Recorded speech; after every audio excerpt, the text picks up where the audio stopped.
Pemirsa, KPK menetapkan penggunaan jet pribadi oleh Ketua Umum PSI Kaisang Pangarep bukanlah bentuk gratifikasi. Pasalnya Kaisang bukan penyelenggara negara dan sudah hidup terpisah dari orang tuanya. Sementara itu pemirsa, jelang Pilpres Amerika Serikat, kedua kandidat presiden Donald Trump dan Kamala Harris saling lempar kritik panas. Kita akan membahas lengkapnya pemirsa bersama saya Yudi Handoyo. Anda menyaksikan Sindo Prime.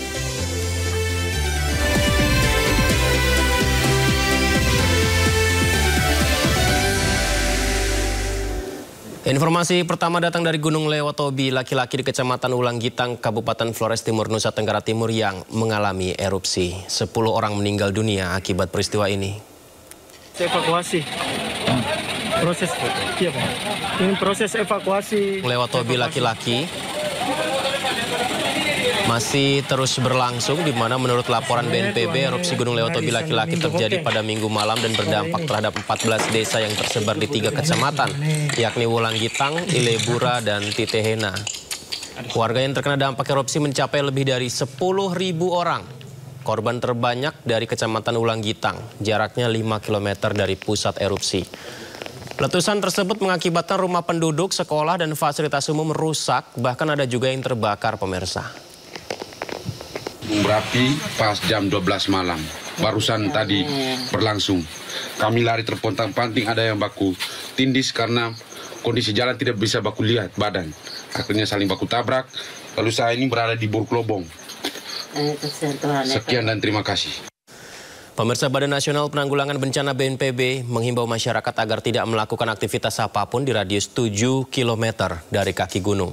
Sementara status tanggap darurat dilakukan selama 58 hari sejak 4 November hingga 31 Desember 2024. Sudah ditemukan dan per pukul 10:20 waktu Indonesia Barat itu dikonfirmasi bahwa korban jiwa meninggal akibat erupsi gunung api Lewotobi laki-laki yang dimulai sejak tadi malam itu berjumlah 10 jiwa.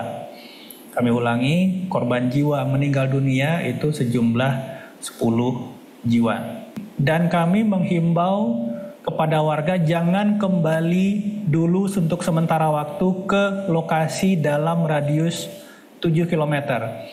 Kita masih menerima laporan visual, banyak saudara-saudara kita warga di kawasan terdampak yang kembali mengecek rumah, mencari anggota keluarga dan seterusnya. Ini kami himbau untuk sementara waktu, berdasarkan jarak aman yang ditetapkan oleh PVMBG yakni 7 km, BNPB menghimbau tidak ada aktivitas apapun kecuali pencarian korban yang dilakukan oleh personil terkait. Status tanggap darurat selama 58 hari terhitung 4 November sampai 31 Desember 2024. Kita ke informasi lainnya pemirsa, hari ini kegiatan reuni 411 digelar di kawasan Jakarta Pusat. Aksi ini diikuti oleh sejumlah organisasi masyarakat yang tergabung dalam aliansi 411, diantaranya Front Persaudaraan Islam atau FPI. Reuni 411 dimulai pada Senin siang, diawali dengan sholat zuhur di Masjid Istiqlal Jakarta. Agenda kegiatan dilanjutkan dengan long march menuju Istana Merdeka Jakarta Pusat. Guna mengamankan kegiatan ini, pihak kepolisian melibatkan hampir 2.000 personil, terdiri dari Polda Metro Jaya, Polres Metro Jakarta Pusat, dan juga prajurit TNI. Pengamanan melibatkan anggota pemerintah DKI Jakarta dan instansi terkait.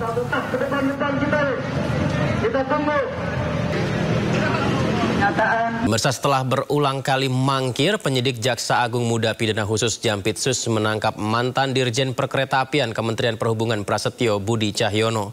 Penangkapan ini dilakukan atas dugaan korupsi pembangunan jalan kereta api Besitang Langsa yang merugikan negara lebih dari 1 triliun rupiah.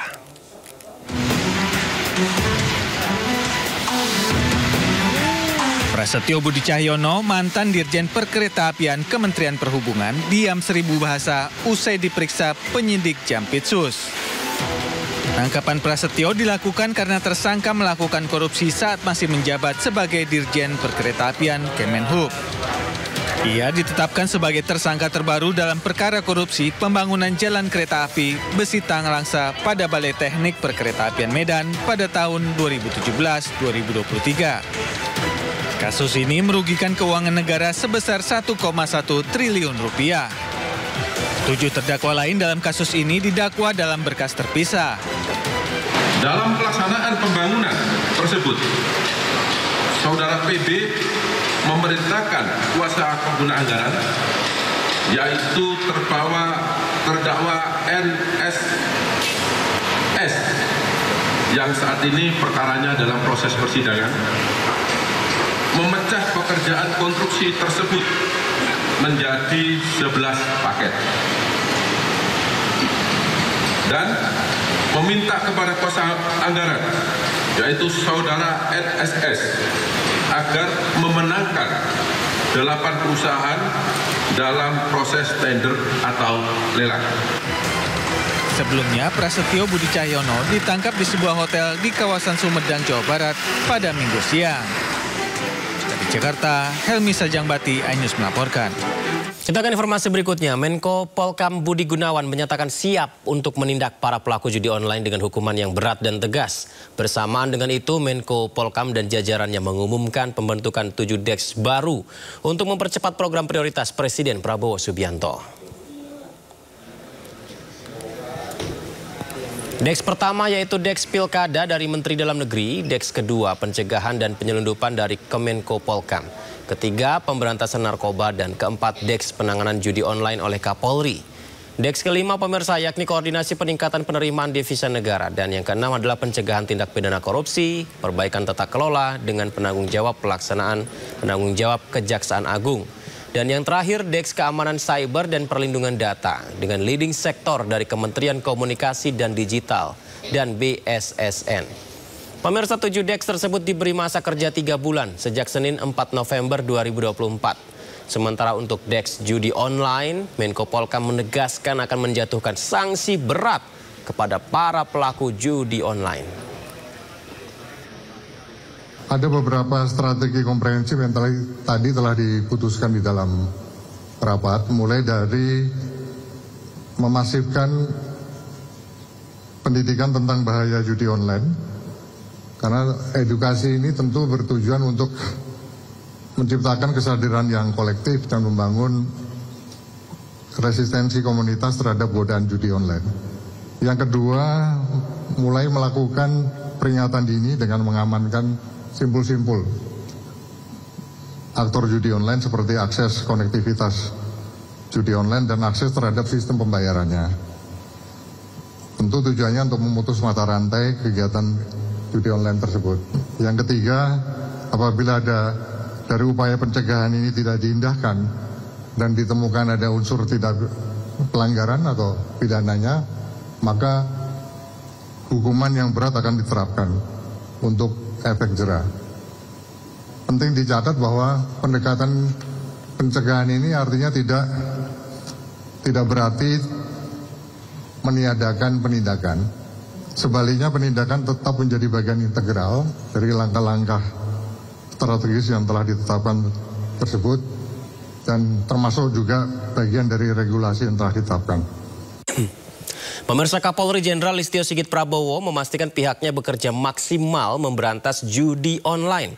Meski enggan mengungkap lebih lanjut soal proses penyidikan kasus judi online, Kapolri memastikan jika aktor judi online berada di luar negeri, pihaknya akan bekerja sama dengan internasional untuk menangkap pelaku. Saat ini terus bekerja. Saya belum bisa menyebutkan nama-namanya karena ini bagian dari strategi penyidikan. Yang jelas doakan untuk kita bisa bekerja maksimal. Termasuk bandar-bandarnya akan diciduk, Pak Kapolri. Kita akan urai satu persatu.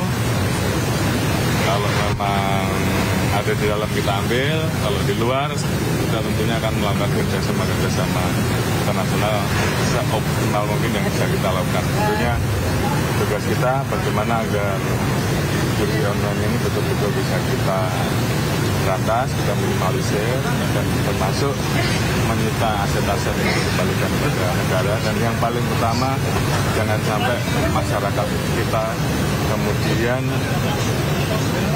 menjadi korban gara-gara judi online yang kemudian kadang-kadang lari ke pinjaman online. Pegawai Kementerian Komunikasi dan Digital yang tersangkut kasus situs judi online bertambah jadi 16 orang. 11 diantaranya bertugas memblokir situs judi online serta meraup keuntungan hingga 8,5 miliar rupiah dalam 1 bulan, pemirsa.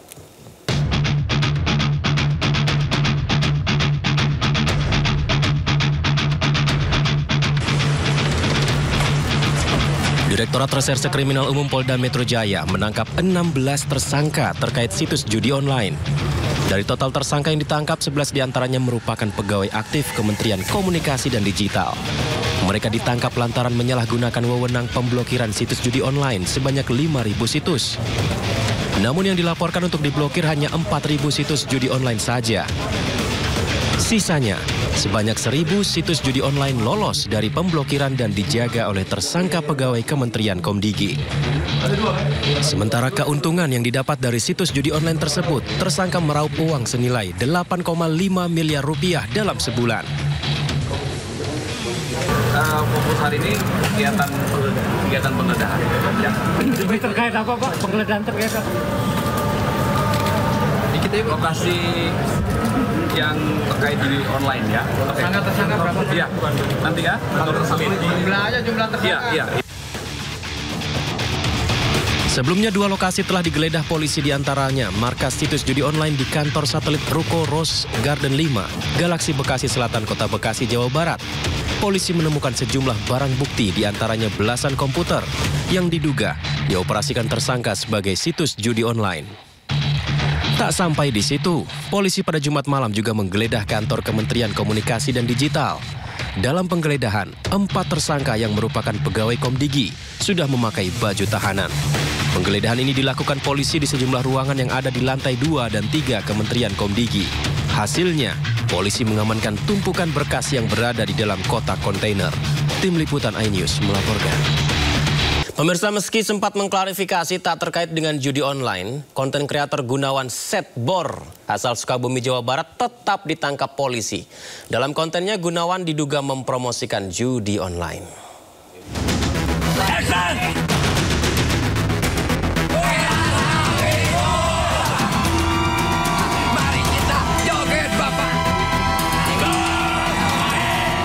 Melalui akun media sosialnya, Gunawan alias Gunawan Setbor bersama timnya yang merupakan warga kampung Margasari, Desa Bojong Kembar, Kabupaten Sukabumi, melakukan joget bersama-sama saat siaran langsung.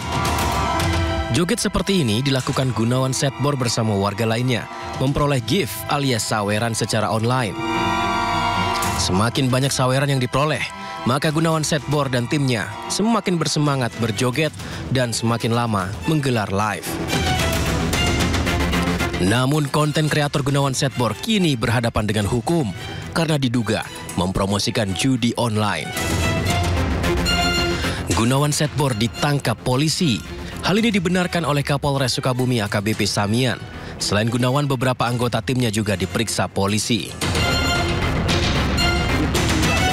Sebelum ditangkap polisi, Gunawan Setbor sempat memberikan klarifikasi bahwa dirinya beserta timnya tidak pernah mempromosikan judi online melalui akun media sosial.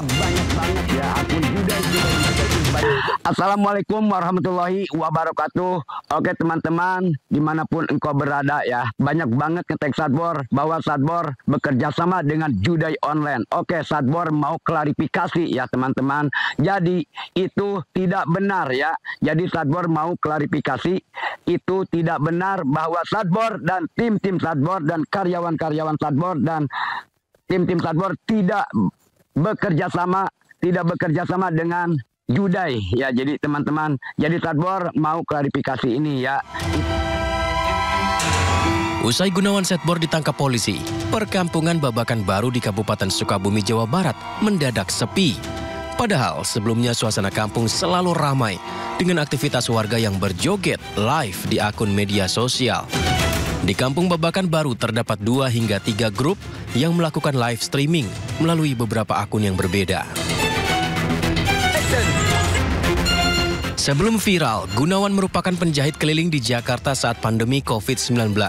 Setelah menjadi konten kreator, ia memutuskan pulang ke Sukabumi, Jawa Barat dan fokus mencari peruntungan melalui joget siaran langsung di media sosial. Kita beralih ke informasi lain, pemirsa. Mantan Menteri Perdagangan Thomas Trikasih Lembong akan mengajukan pra-peradilan pasca ditetapkan sebagai tersangka atas kasus impor gula. Kuasa hukum Thomas Lembong, Ari Yusuf Amir, mengatakan persiapan pengajuan pra-peradilan kliennya telah selesai dilakukan. Jadi kawan-kawan sekalian, atas penetapan Pak Tom Lembong sebagai tersangka ini, terus terang kita sama-sama masih bingung dasarnya dari apa. Seandainya pihak kejaksaan atau penyidik memiliki yang lebih jelas, kami sangat tidak keberatan itu diungkap di publik. Sudah saatnya kita proses penegakan hukum ini secara benar dan transparan. Toh Pak Tom Lembong sudah ditahan, tidak perlu lagi untuk ditutup-tutupin, dibuka saja. Nah, lalu yang kedua yang menjadi permasalahan kita adalah kaitan dengan penahanan. Penahanan Pak Tom Lembong ini apa diperlukan? Penahanan ini karena beliau dari awal sudah menunjukkan tindakan yang sangat kooperatif, hadir on time, semua yang ditanya dijawab, dan dokumen-dokumen yang diminta dibawakan. Lalu untuk apa penahanan ini? Sebelumnya, pemirsa, mantan Menteri Perdagangan Thomas Lembong ditetapkan sebagai tersangka kasus korupsi impor gula pada Selasa 29 Oktober lalu. Saat ini, Thomas Lembong telah ditahan di Rutan Salemba, Jakarta.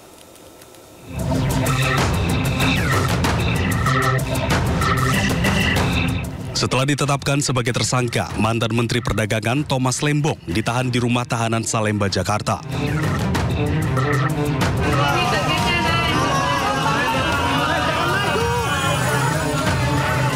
Thomas ditetapkan sebagai tersangka dalam kasus dugaan korupsi penyalahgunaan wewenang saat menjadi Menteri Perdagangan 2015-2016. Selain Thomas Lembong, Kejagung juga menetapkan satu orang tersangka lain berinisial DS yang merupakan Direktur Pengembangan Bisnis PT PPI. Kejagung menjelaskan pihaknya memiliki 2 alat bukti yang cukup untuk menetapkan Thomas Lembong sebagai tersangka.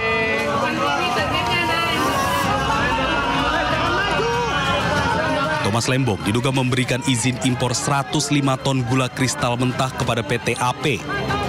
Impor dilakukan saat Indonesia surplus gula dan diduga ada kong-kali kong terkait impor dan penjualan gula. Akibat korupsi ini, negara rugi 400 miliar rupiah. Menetapkan status saksi terhadap 2 orang menjadi tersangka karena telah memenuhi alat bukti bahwa yang bersangkutan telah melakukan tindak pidana korupsi. Adapun kedua tersangka tersebut adalah 1.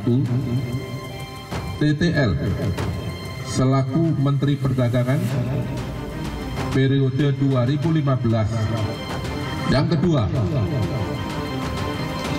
tersangka atas nama DS selaku Direktur Pengembangan Bisnis pada PT PPI. Kejaksaan Agung mengaku tidak ada unsur politisasi dalam penetapan tersangka Tom Lembong. Mereka mengklaim penetapan status itu murni berdasarkan alat bukti. Tim Liputan iNews melaporkan. Badan Pengawas Mahkamah Agung hari ini memeriksa ex-pejabat MA, Zarof Richard, tersangka perkara pemufakatan jahat, suap kasasi Ronald Tanur di Kejaksaan Agung Jakarta.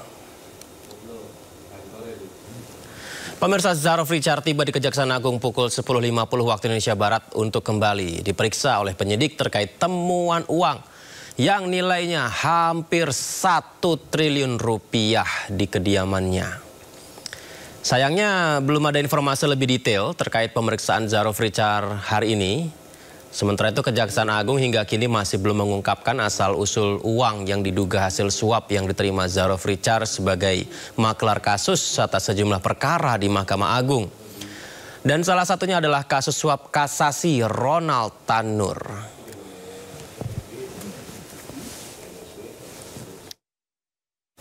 Pemirsa, sidang putusan kasus kematian Dante, anak dari artis Thamara Tiasmara dengan terdakwa Yuda Arfandi, digelar di Pengadilan Negeri Jakarta Timur, Senin siang tadi.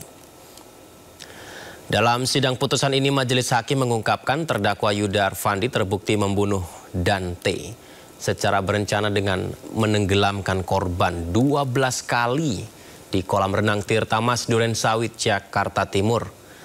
Majelis hakim memutuskan untuk memvonis terdakwa Yuda Arfandi dengan penjara selama 20 tahun. Putusan ini lebih ringan daripada tuntutan jaksa yang menuntut terdakwa hingga dihukum mati. Sementara ibu kandung Dante, Thamara Tiasmara, mengatakan vonis apapun yang diterima terdakwa tetap tidak akan bisa mengembalikan anaknya kembali ke pangkuannya.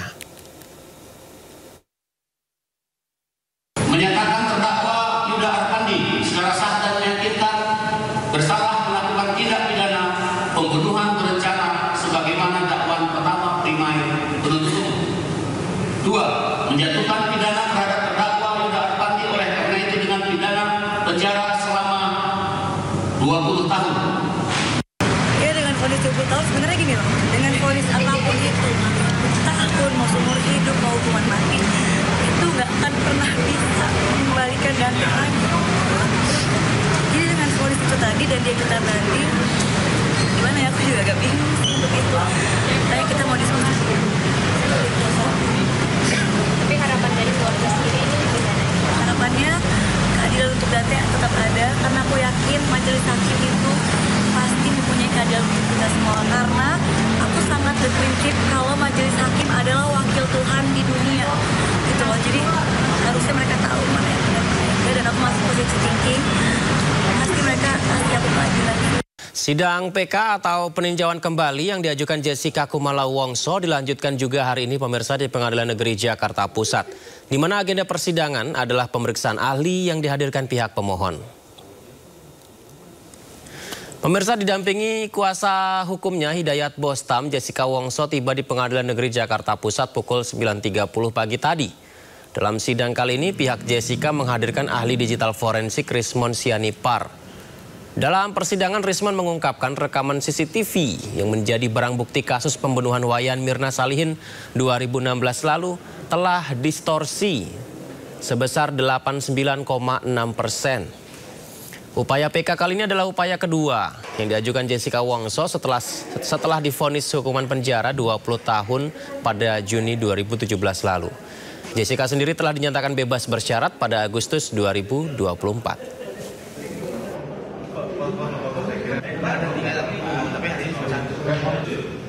Badan Pangan Nasional menyatakan anggur impor Shine Muscat yang beredar di Indonesia aman dikonsumsi. Hasil uji lab Bappenas menunjukkan tidak ada senyawa berbahaya yang ditemukan pada anggur tersebut.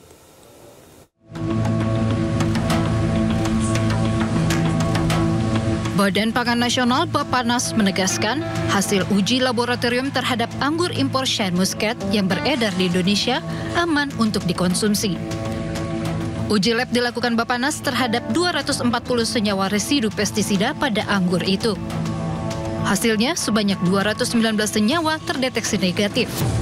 Sementara sisanya mengandung residu pestisida dengan kadar yang jauh di bawah batas minimum residu. Dari hasil uji ini juga dinyatakan tidak ada senyawa berbahaya seperti dugaan dari pemberitaan di Thailand, yaitu klorpirifos dan endrin aldehyde. Tak hanya Bappenas, pengujian juga dilakukan di lab Badan POM dari sampel di beberapa daerah.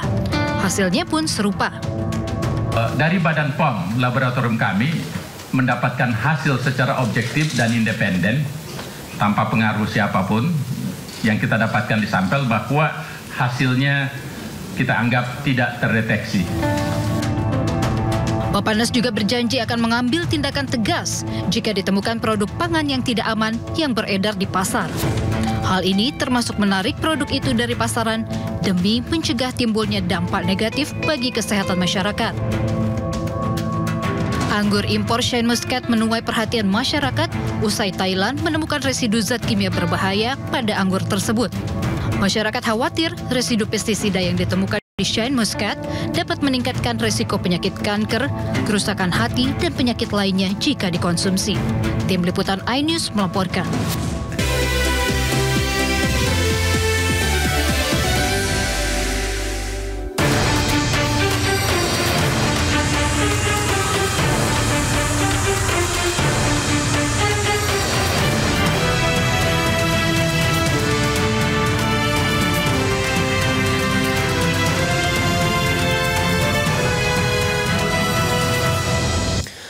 Komisi Pemberantasan Korupsi atau KPK memutuskan fasilitas pesawat jet pribadi yang digunakan putra Presiden ke-7 Republik Indonesia Joko Widodo yakni Kaisang Pangarep ke Amerika Serikat bukan gratifikasi.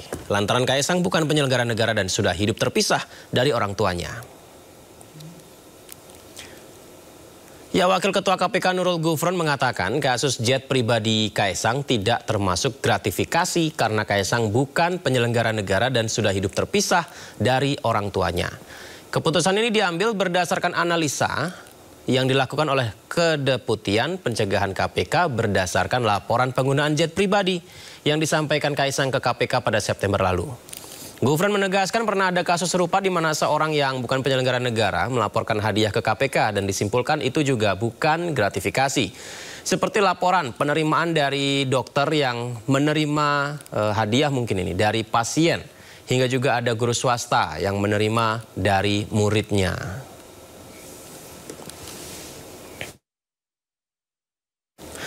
Ya, isu dugaan gratifikasi jet pribadi yang melibatkan Kaisang Pangarep mencuat saat netizen ramai-ramai menyoroti unggahan akun istri Kaisang, Erina Gudono, lewat akun media sosialnya. Kaisang sendiri menyebut dirinya nebeng pesawat temannya saat perjalanan ke Amerika Serikat. Sementara sang ayah, Presiden ke-7 Indonesia Joko Widodo menegaskan semua sama di mata hukum termasuk putranya Kaisang.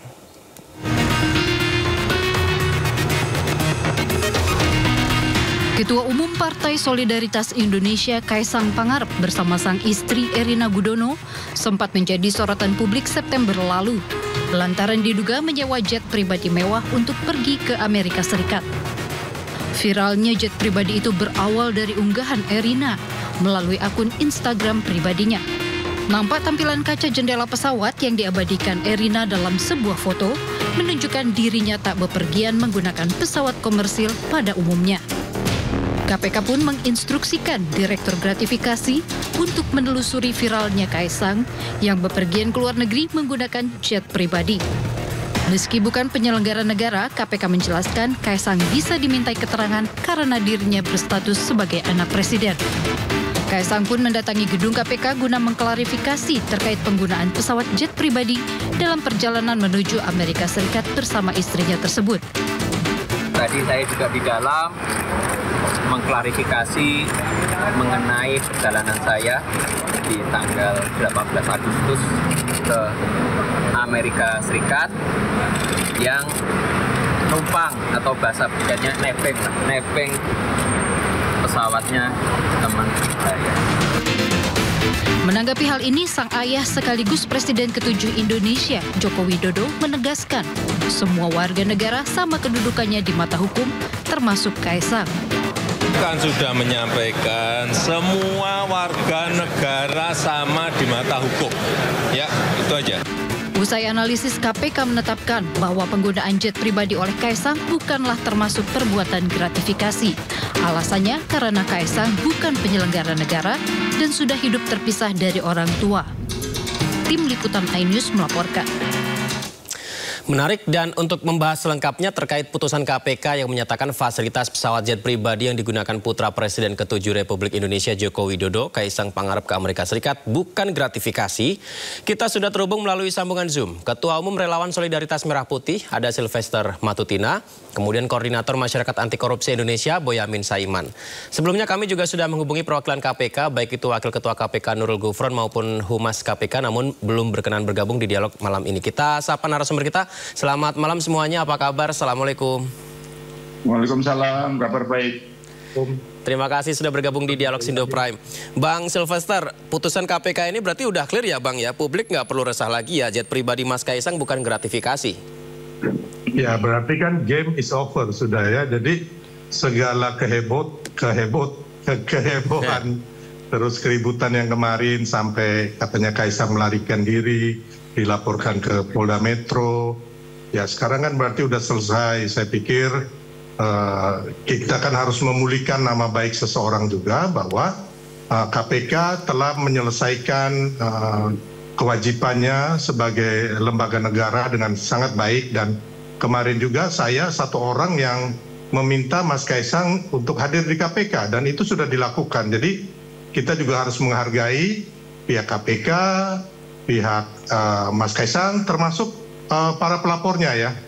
Jadi kalau memang tidak ada bukti gratifikasi, tidak ada menyalahi konstitusi atau unsur pidana, ya sudah selesai, mau apa lagi. Kita ini kan perlu membangun dengan hal-hal yang positif lainnya. Jangan sampai tiap orang di negeri ini dengan gampangnya dibikin opini yang jelek, framing gitu loh, ya kan? Kalau memang tidak ada bukti gitu loh. Ya, mungkin dari saya itu. Tapi Bang Silvester, perlukah Mas Kaisang belajar dari peristiwa ini, bahwa yang disoroti netizen ini kan mewah loh, naik jet pribadi, kemudian ke Amerika Serikat jalan-jalan belanja ini itu. Apakah ini bisa jadi pelajaran nggak sih buat supaya tidak terlalu ditujukan kepada publik?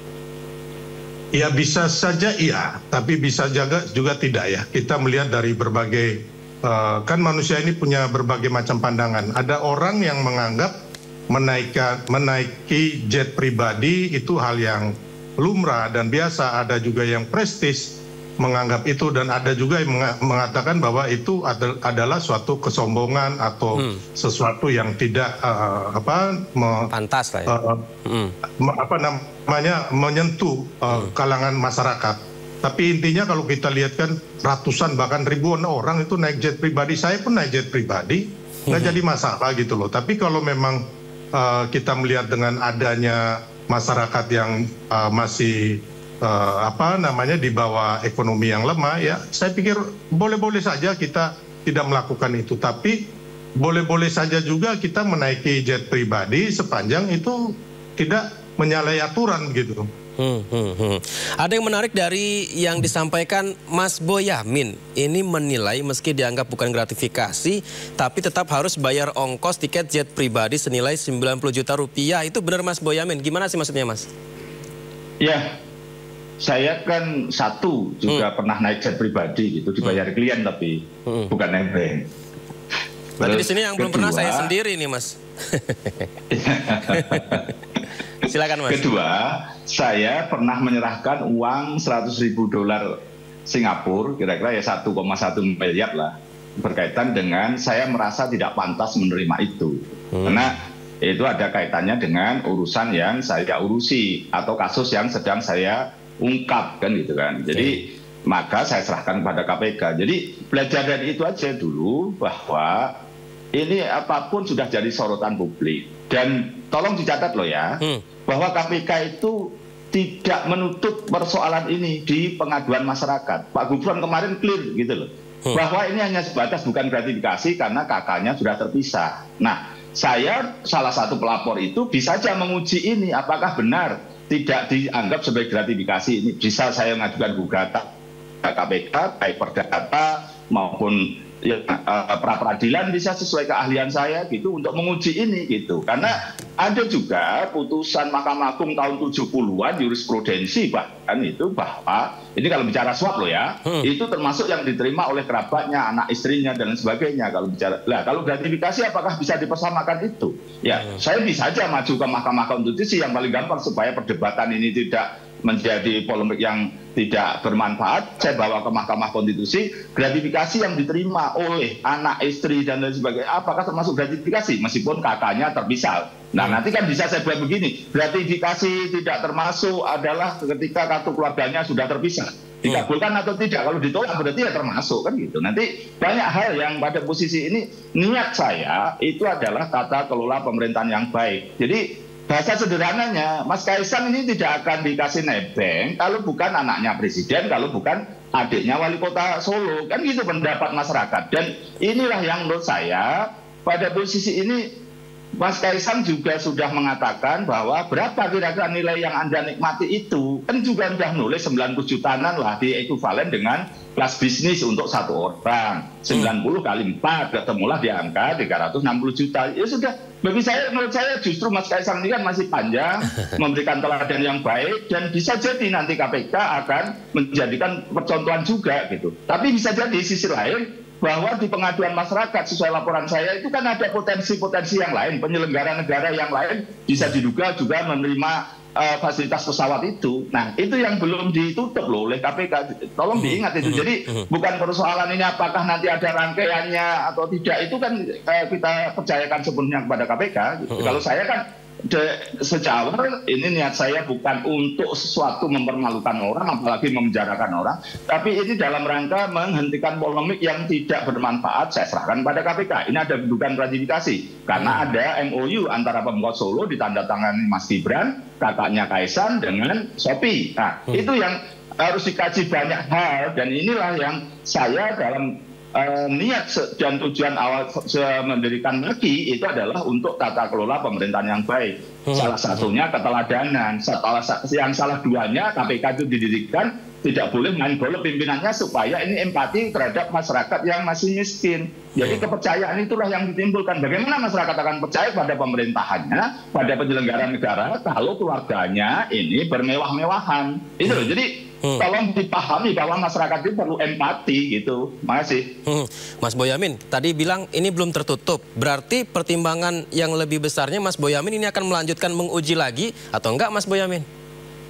Iya, saya pastikan. Karena ini kan momentum untuk kita pakai sebagai pijakan untuk tata kelola pemerintahan yang baik. Supaya besok lagi kalau ada kasus yang sama, ini bisa dirumuskan sebagai gratifikasi, tidak boleh lagi. Karena Kementerian Agama pun itu juga memberikan peraturan Menteri Agama, gratifikasi itu termasuk yang diterima oleh istri dan anak. Gitu. Jadi ini yang satu rangkaian banyak hal yang bisa dicermati di situ. Maka saya tetap akan ini momentum ini saya gunakan untuk membuat kita semakin baik dalam menyelenggarakan pentadbiran negara, pengelolaan pemerintahan itu. Masih. Bang Silvester, tanggapannya gimana? Langsung aja. Iya, tadi Bang Boyamin bilang bahwa ini adalah polemik yang nggak berguna, makanya melaporkan ke KPK ya. Jadi polemik yang nggak berguna ini sudah dikatakan oleh KPK bahwa tidak ada pelanggaran dalam hal ini gratifikasi atau pelanggaran pidana lainnya. Jadi kita clear dulu di situ. Mengenai nanti Bang Boyamin atau kawan-kawan mau melakukan gugatan di MK, ya silakan saja, itu adalah hak dari setiap warga negara. Tapi di sini saya juga mengingatkan bahwa memang di sini tidak ada ya hubungan ataupun tidak ada sampai naik pesawat itu bahwa ada perintah dari bapaknya sebagai presiden atau kakaknya sebagai wali kota. Di sini kan kita harus juga menelusuri bahwa yang punya pesawat ini adalah kawannya Kaisang gitu loh. Ya, jangan sampai juga kita berkawan sama orang yang jadi masalah gitu loh. Sepanjang ini kan tidak ada unsur korupsinya, jadi mau apa lagi gitu loh. Ini hal-hal yang menurut saya nggak ada bergunanya buat bangsa kita itu ke depannya. Jadi kita lebih baik mengurus suatu hal yang benar-benar bermanfaat buat bangsa dan rakyat gitu loh, ya kan? Jadi yang saya lihat kayak kemarin melaporkan Gibran itu juga nggak ada bukti-bukti yang valid gitu loh.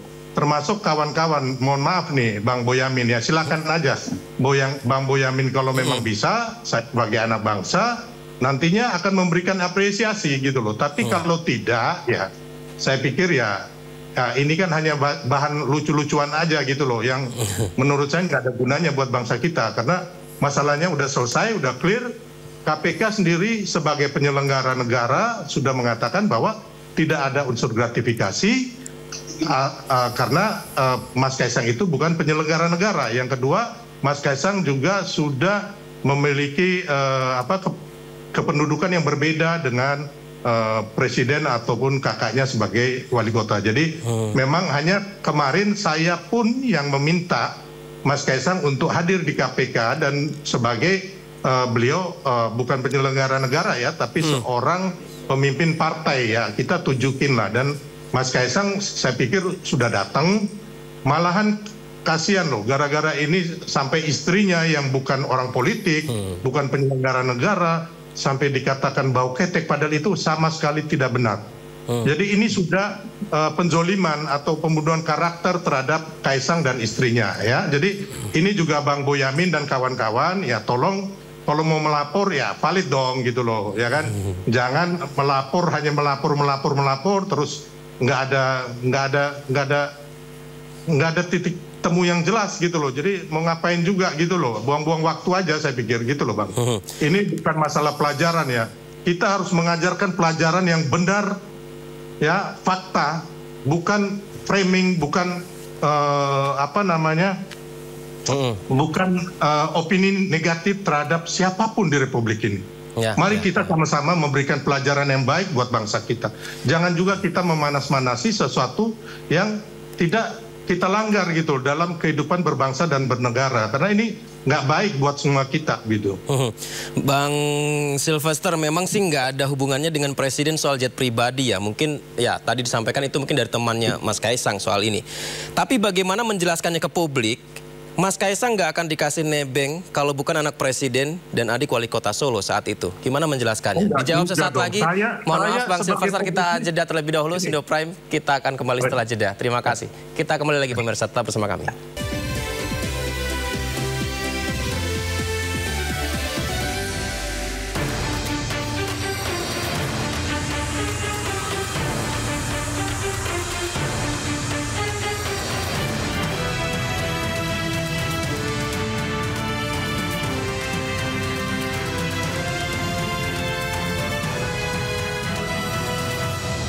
Kita kembali di Dialog Indo Prime pemirsa bersama Bang Sylvester dan Bang Boyamin. Bang Sylvester, maaf tadi pertanyaannya menggantung ya kan, karena memang selentingan banyak ya yang bilang seperti itu ya, termasuk tadi disampaikan juga Bang Boyamin bahwa ya kalau bukan anak presiden atau adik wali kota Solo mungkin tidak akan bisa dipinjamkan jet pribadi seperti itu. Ini menjelaskan ke mereka seperti apa nih Bang Sylvester? Ya kan kita nggak tahu ya hubungan pertemanan Mas Kaisang dengan yang punya jet, apakah sebelum beliau menjadi anak presiden gitu lah, mungkin bisa jadi masih menjadi anak wali kota ataupun gubernur. Jadi intinya kalau menurut saya sekarang kan KPK sudah menyatakan begitu ya. Saya pikir kawan-kawan yang kemarin melapor ya harusnya secara kesatria juga mengatakan bahwa ya kami bersalah gitu loh.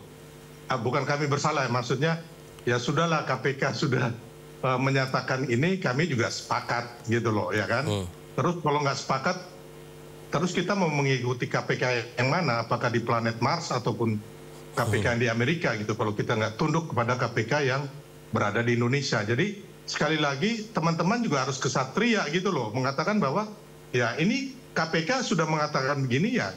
Kita juga secara fair dan kesatria mengatakan bahwa memang nggak ada gratifikasi, nggak ada tindak pidana di sini. Yang penting, paling penting menurut saya itu, jangan juga hanya Mas Kaisang dan istrinya yang jadi korban gitu loh. Kawan-kawan menari di sini, tertawa di sini gitu, di atas kekejaman yang dilakukan oleh kawan-kawan gitu.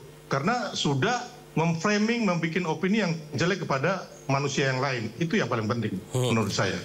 Bang Boyamin, KPK kan udah bikin keputusan ya, melapor terus, diuji lagi, nggak ada titik temu. Ini buang-buang waktu nggak sih Bang Boyamin? Enggak, istilah buang-buang waktu itu kan masyarakat berpolemik, terus saya membawa ke KPK. Dan harus diingat, KPK menyatakan dengan jelas bahwa urusan yang terkait di pengaduan masyarakat yang dikaitkan dengan hal-hal yang pesawat dan dugaan-dugaan yang lain itu masih dibuka, belum ditutup. Gitu loh. Clear Pak Gufron mengatakan itu. Yang dinyatakan ditutup bukan gratifikasi itu adalah fasilitas jet pribadi yang dimain Kaisang. Nah, pertanyaannya kan sederhana, apakah ada penyelenggara negara yang lain yang naik pesawat itu? Kan itu. Itu yang masih clear, belum dinyatakan belum ditutup oleh KPK.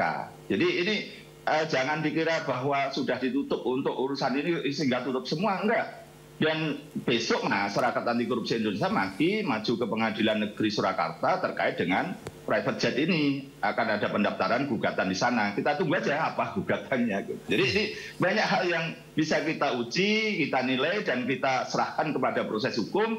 Kepada KPK sudah menyatakan seperti itu. Saya katakan bahwa kalau Kaisang dianggap tidak menerima gratifikasi karena sudah terpisah kartu keluarganya, itu ya itu supaya apa? Tidak ada penyalahgunaan kewenangan, penyalahgunaan oleh keluarga, abuse of power, supaya tidak nebeng juga begitu, maka kan maju ke Mahkamah Konstitusi itu nanti pasti. Tapi besok akan menguji yang paling dekat di Pengadilan Negeri Surakarta, materinya apa kita tunggu. Tapi itu tadi rangkaian-rangkaian yang masyarakat awam pun begitu kan juga kemarin tidak clear juga. Temannya Kaisang apakah dimintai keterangan oleh KPK? Atau temannya itu juga menyatakan, oh itu pesawat saya.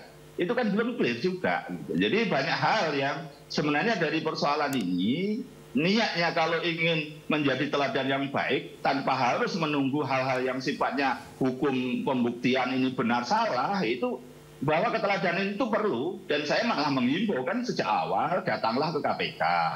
Terus kemudian datanglah, kalau memang itu fasilitas yang potensi berpolemik, bayar aja gitu. Ya itu, dan saya sudah mencontohkan, saya merasa tidak berhak, meskipun saya bukan penyelenggara negara, saya sudah menyerahkan kepada KPK 1,1 miliar gitu. Jadi saya bukan omong doang terus mencerca, enggak, ini semata-mata untuk tata kelola pemerintahan yang baik, salah satunya keteladanan dari pemimpin-pemimpinnya, termasuk banyak hal yang keluarganya juga memberikan contoh yang baik. Kalau ini apa, Mas Kaisang ini bukan anak presiden, bukan, dan sejak awal kita tahu misalnya pengusaha yang banyak hal yang ditangani dalam macam, no problem aja. Tapi kan urusannya pada posisi ini yang belum clear temannya ini siapa.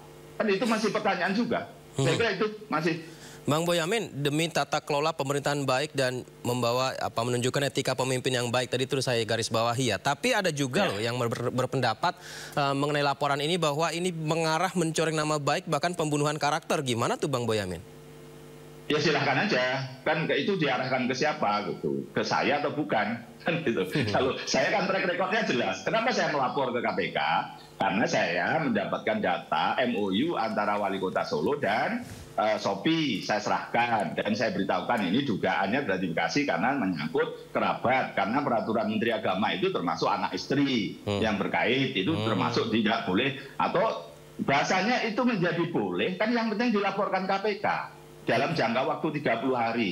Oh, KPK menyatakan bukan gratifikasi, oh boleh, ya sudah, ini kan sudah selesai kalau urusan Kaisang. Tapi apakah ada nanti yang lain? Ya itu yang KPK aja juga menyatakan kemarin belum ditutup, gitu loh ya. Saya akan berusaha menambahi, melengkapi, dan kalau toh nanti tidak, ya sudah, kan dalam posisi itu kewajiban saya menyerahkan kepada KPK bahwa ini loh ada irisannya, bahwa ada MOU, ada perjanjian sewa menyewa antara Pemkot Solo dan PT Shopee Internasional Indonesia. Gitu. Jadi bahkan waktu itu pun saya tutupi dengan sebuah perusahaan segala macam gitu, dan kemudian masyarakat menginginkan tahu dan media juga menginginkan tahu, sebagian juga akhirnya tahu, ya sudah kita nyatakan seperti itu. Jadi ini satu, itulah namanya menjadi pejabat publik, jadi keluarga pejabat publik yang dituntut masyarakat untuk serba transparan, tidak ada yang ditutup-tutupi. Ketika ada persoalan begini segera dijelaskan, tidak pada posisi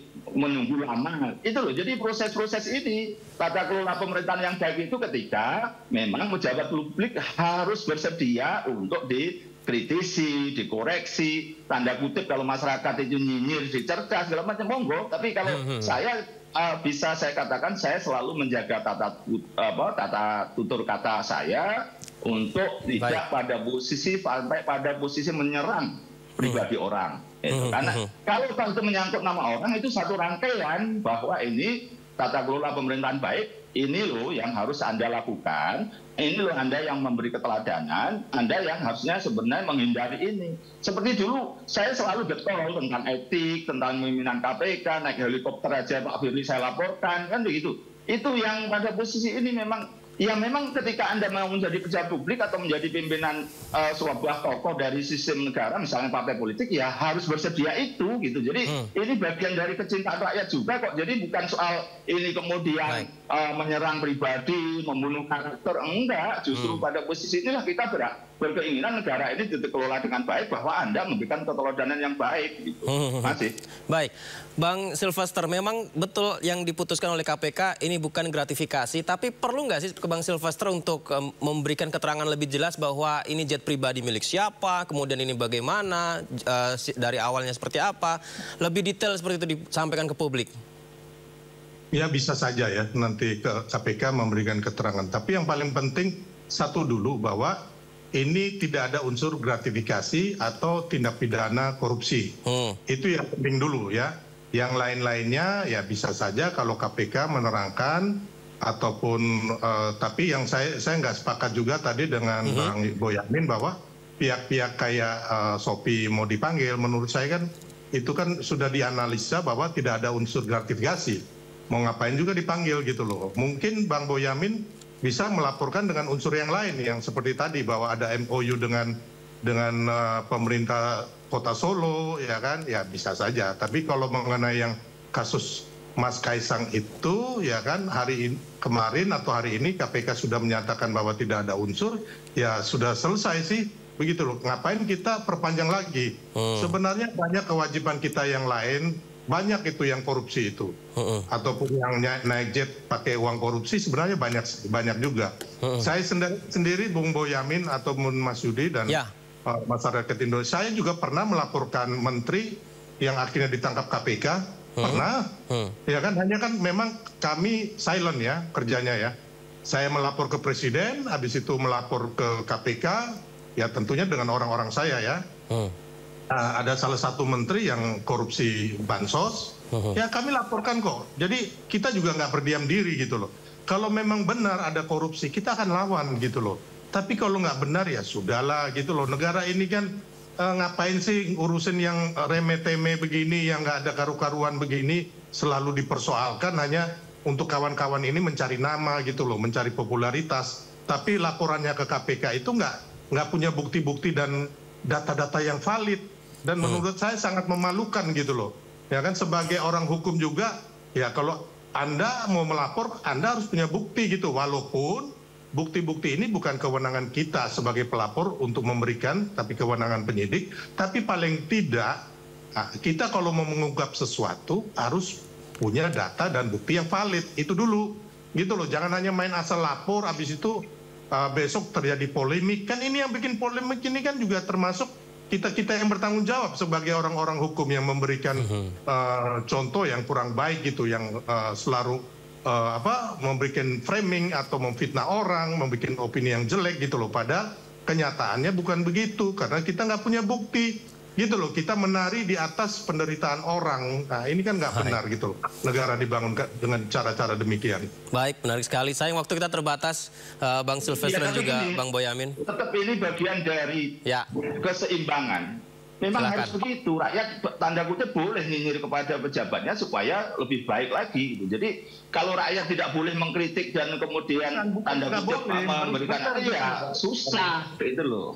Harus benar dong. Nggak bisa Anda hanya bikin-bikin kayak gini seperti fitnah kan sama teman-teman itu. Enggak, saya kan jelas. Saya kan melaporkan KPK dilampiri oleh MOU.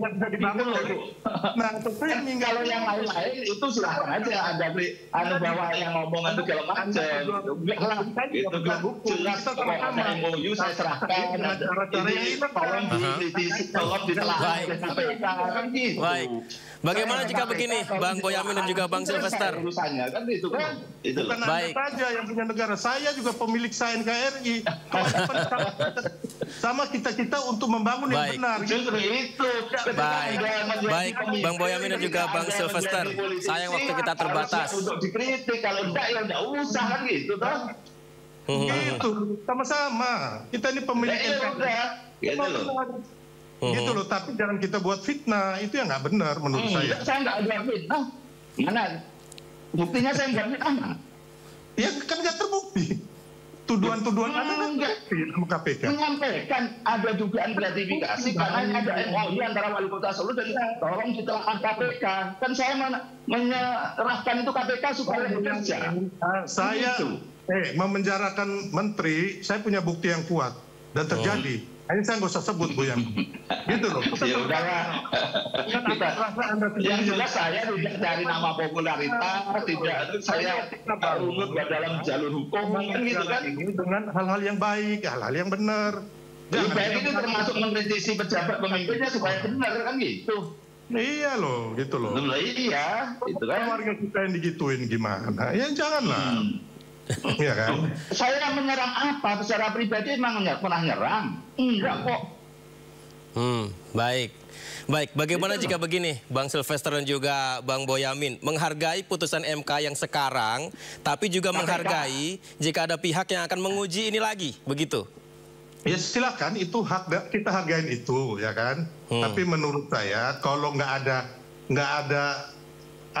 udah nggak bisa dibuktikan lagi, nggak ada guna gitu loh. Kita banyak hal yang harus kita kerjakan, maksud saya itu.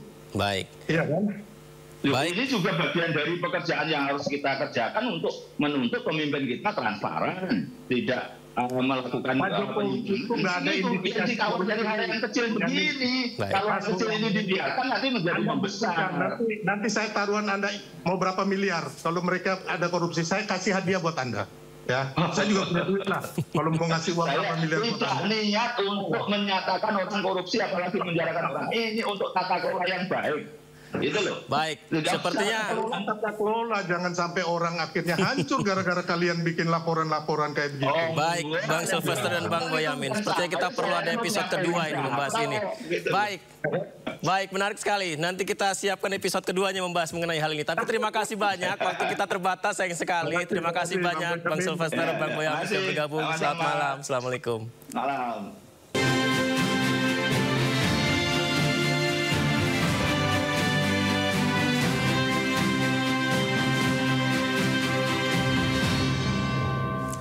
Kita beralih ke informasi lain, pemirsa. Calon Gubernur Jakarta nomor urut 1 Ridwan Kamil menemui Presiden Republik Indonesia ke-7 Joko Widodo di kediamannya di Solo, Jawa Tengah. RK menyampaikan mendapat banyak bekal dari Presiden ke-7 RI Jokowi yang pernah menjabat sebagai Gubernur DKI periode 2012-2014.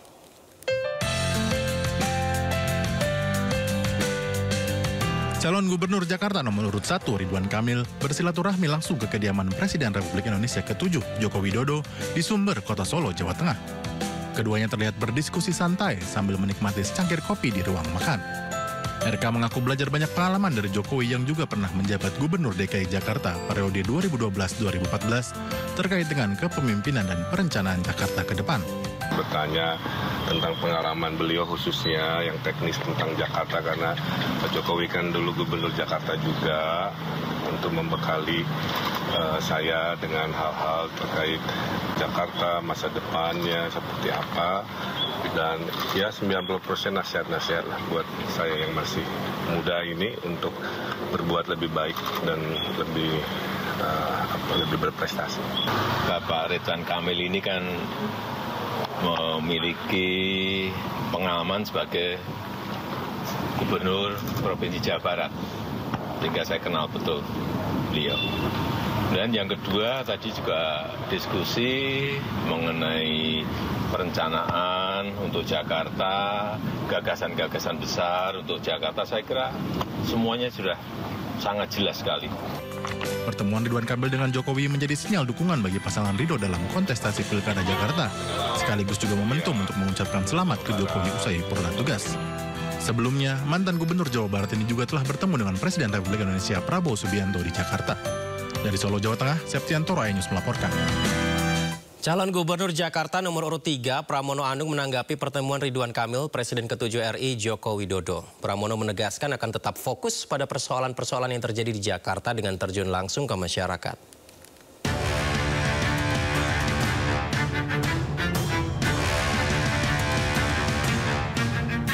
Calon Gubernur Jakarta nomor urut 1 Ridwan Kamil bertemu dengan Presiden Prabowo Subianto pada Kamis 31 Oktober lalu. Selain Presiden Prabowo, Ridwan Kamil juga menemui Presiden ke-7 Republik Indonesia, Joko Widodo, di Solo, Jawa Tengah. Menanggapi manuver RK tersebut, calon Gubernur Jakarta nomor urut 3 Pramono Anung mengaku tak mempersoalkan hal tersebut. Pramono tegaskan akan tetap fokus pada persoalan-persoalan yang terjadi di Jakarta dengan terjun langsung ke masyarakat.